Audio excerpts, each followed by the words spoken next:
450 साल पुरानी एक बावड़ी और उस पर एक अजीबोगरीब संरचना जो मानो अपने हैरान कर देने वाले इतिहास को दर्शा रही हो। यह अद्भुत संरचना कॉलिजियम इन रोम, जो कि इटली में है, जैसी प्रतीत होती है। और यहाँ स्थित था उस समय का जादुई फव्वारा जो न जाने कैसे चलता होगा जब बिजली का नामो निशान भी नहीं था और ना ही कोई मशीनें, और एक ऐसा भव्यमान दरवाजा जिसके सामने ताजमहल भी फीका पड़ जाए। ये वाकई आश्चर्यचकित कर देने वाली बात थी। तो चलिए इस तख्त बावड़ी के रहस्यमय इतिहास और अद्भुत वास्तुकला को जानें, जो स्थित है नारनौल, हरियाणा, भारत के अंदर।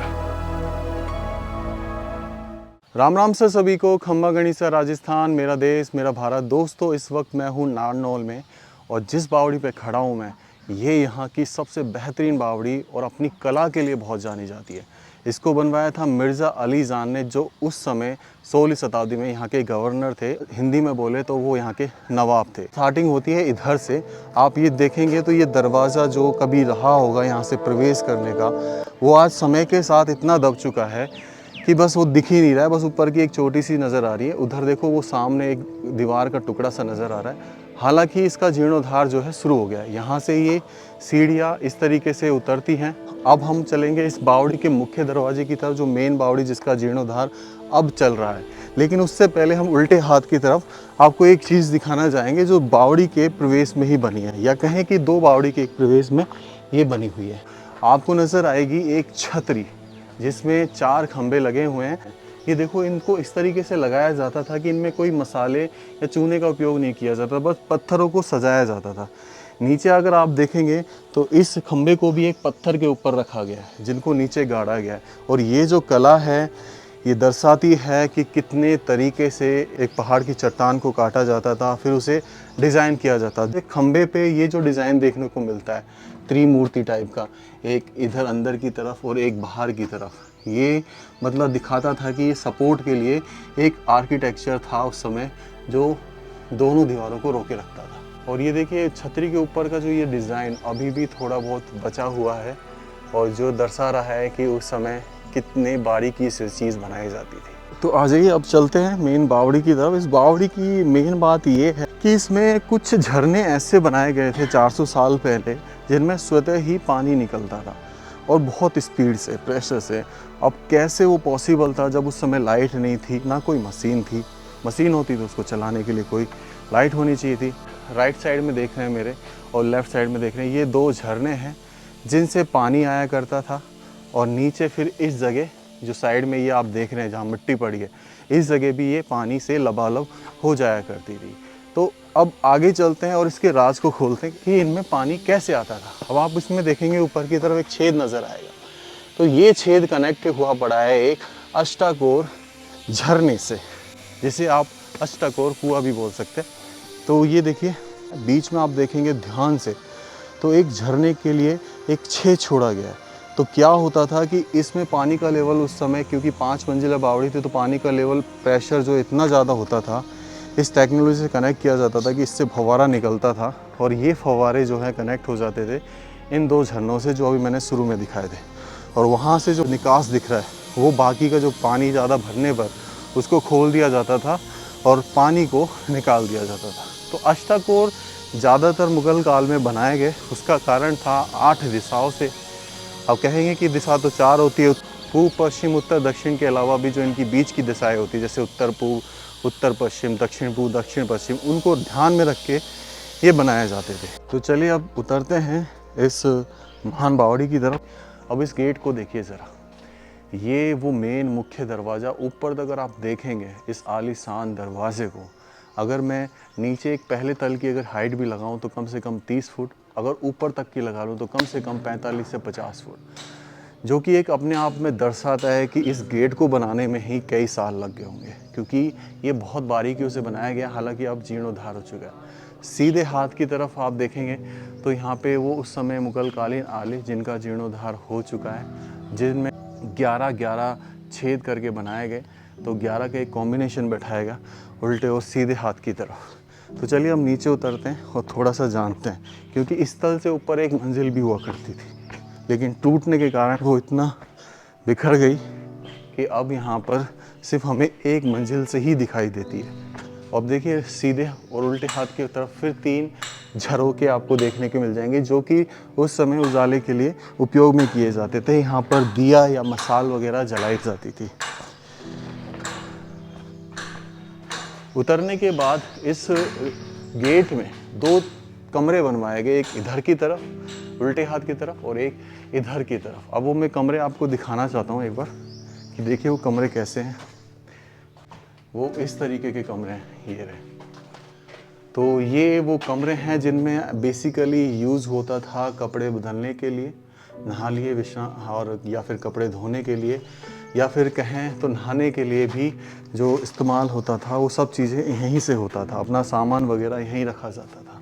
अब ये जो सीढ़ियाँ देख रहे हैं आप, तो ये सीढ़ियाँ जा रही हैं ऊपर की मंजिल की तरफ। यहाँ से भी जा रही हैं और उल्टे हाथ की तरफ देखेंगे आप तो वहाँ से भी जो है सीढ़ियाँ ऊपर चढ़ रही है। तो यहाँ से ये देखिए अभी भी थोड़े से अवशेष आपको दिखाई दे जाएंगे। ये देखिए कमरे के, इसको भी जीर्णोद्धार होना बाकी है। और इसमें वो पत्थर देखो किस तरीके से उनके बीच में मसाला, ईंट का बुरादा और ये भरी जाती थी, जो किस स्ट्रक्चर से मतलब बनाया गया, जिसमें कोई लोहे का यूज़ नहीं, किसी तरीके का लैंटर का यूज़ नहीं। और सीढ़ी आपको ऊपर मंजिल की तरफ। अब ये जो मेहराब दिख रहा है ये वाला, ये मेहराब ऐसा है कि इसके अंदर आप घुस जाएंगे तो ऊपर और नीचे वाला आपको नहीं देख सकता, इसलिए आप इजीली इसमें अपने कपड़े बदल सकते हैं स्नान करके। तल यहाँ से ये देखो सीढ़ियाँ जा रही हैं, लेकिन अब रीज़न क्या है, इसके नीचे 2 तल और हैं, लेकिन अभी भी कुछ इस तरीके से बनाया गया कि यहाँ पर जो बारिश का पानी है वो रुका रहता है। और अभी भी यहाँ पर देखो फूल हुई पड़ी है, लेकिन ये पानी बहुत गंदा हो चुका है। इसकी सफाई शायद अभी आने वाले कुछ समय में हो जाए, कि इसका मतलब अगर अच्छी बारिश हुई तो ये ऊपर तक भर सकती है। अब बगल में ये जो इधर अपन देखते हैं, यहाँ पे एक गलियारा छोड़ा गया, तो आप पाएंगे एक तरीके से कि शाही छतरियाँ आपका स्वागत कर रही हैं, तो आप इसमें प्रवेश करते हैं। और ये एक तल था, बीच में फिर एक दीवार बनाई गई, और फिर यहाँ से दूसरा जो इसके बगल में कुआं खोदा गया, मेन जहाँ पहले कुआं खोदा जाता था, वो देखो कुआं अष्टाकोर ही कुआं है। आज भी यहाँ पर पानी भर रहा है, क्योंकि शायद यहाँ पर पानी का लेवल ज़्यादा है।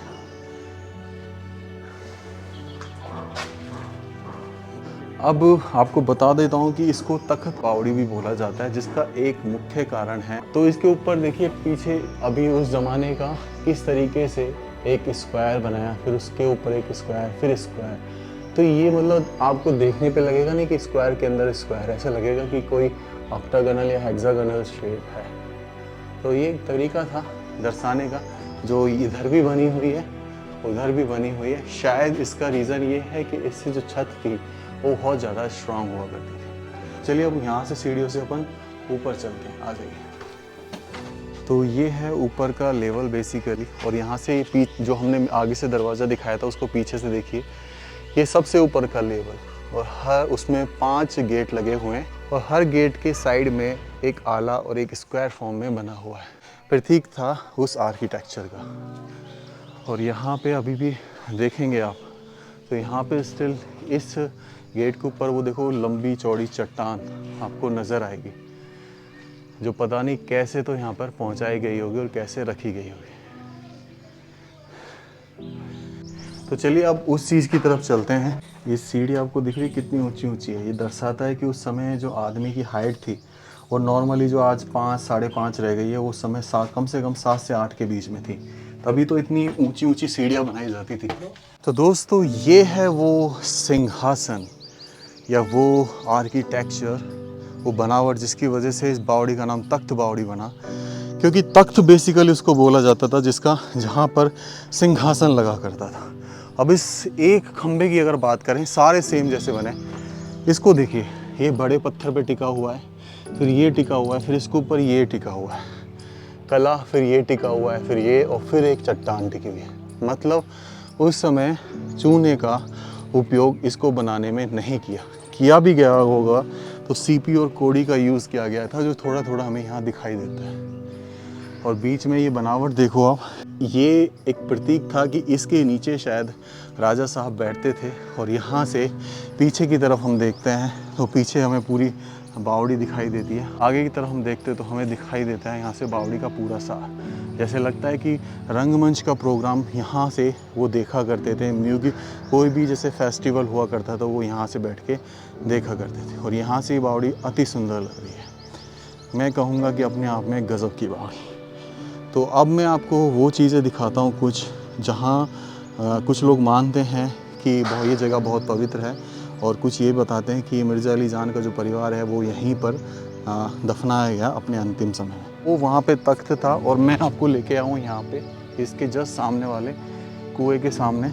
और यहाँ पे देखो, यहाँ पे भी 2 कुंड बने हुए हैं। तो एक अष्टकोर कुंड है और एक है तकार कुंड। तो इनमें बेसिकली 2 लॉजिक से काम किया जाता था कि एक में तो शायद दोनों में शायद पशु जो होते थे, घोड़े और हाथी, उनके पानी पीने की व्यवस्था की जाती थी, या फिर ये अलग से स्त्रियों के नहाने के लिए कुंडे बनाए गए थे, क्योंकि इसमें दिखाई नहीं देता था। तो ये चीज़ें देखकर ऐसा लगता है कि काफ़ी सोच समझ के इस बावड़ी को बनवाया गया। अब आपको मैं दिखाता हूँ मिर्ज़ा अली जान के जो परिवार थे वो यहीं दफन है, उनकी कब्र पे आपको दर्शन कराता हूँ। तो दोस्तों, यहाँ पे जो पीछे की साइड है ये बावड़ी के, यहाँ पर एक ये मकबरा भी बना हुआ है। मकबरा कहें या फिर कहें कि कब्र बनी हुई है, जो कि मतलब लग रहा है कि किसी महान आदमी के लिए, क्योंकि उस समय इस तरीके आर्किटेक्चर फॉर्म अलग से दी गई है इस चीज़ को। तो ये देखो बीच में एक फव्वारा, जिसमें एक अलग ही डिज़ाइन दिया गया उस समय का। और इधर आके यहाँ पर हमें दिखाई देती हैं 5 से 8 कब्रें। ये देखिए ध्यान से, कोटि कोटि प्रणाम। चलो तो दोस्तों, व्लॉग को यही एंड करता हूँ। राम राम से सभी को। खम्बा गणिसा राजस्थान, मेरा देश मेरा भारत। यहीं से लेना। तू देख रहे कैसे जचाया गया, नो कोई चूना पत्थर नहीं। चल रही है वीडियो।